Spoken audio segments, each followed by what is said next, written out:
قائمة منتخب الجزائر المتوقعة لبطولة كأس إفريقيا 2023. هنعرف في هذا الفيديو قائمة الخضر المتوقعة إفريقيا 27 لاعبا من العيار الثقيل.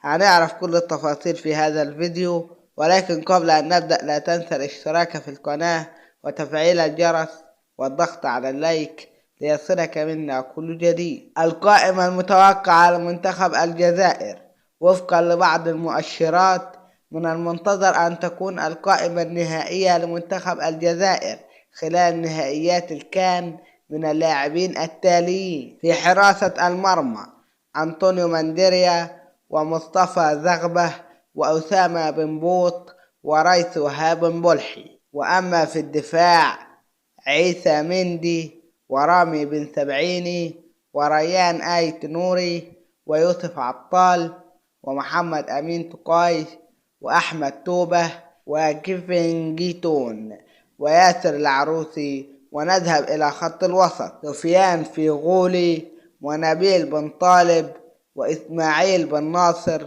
وآدم زرقان وحسام عوار ورامي الزروقي وهشام بوداوي وفارس شعيبي.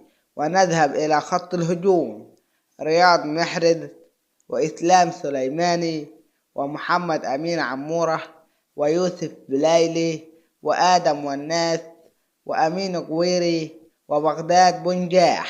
ويسعى منتخب محاربي الصحراء للفوز بثالث ألقابه ضمن المسابقة الأبرز في القارة الإفريقية بعد تتويجه سابقا بنسختي 1990 و2019.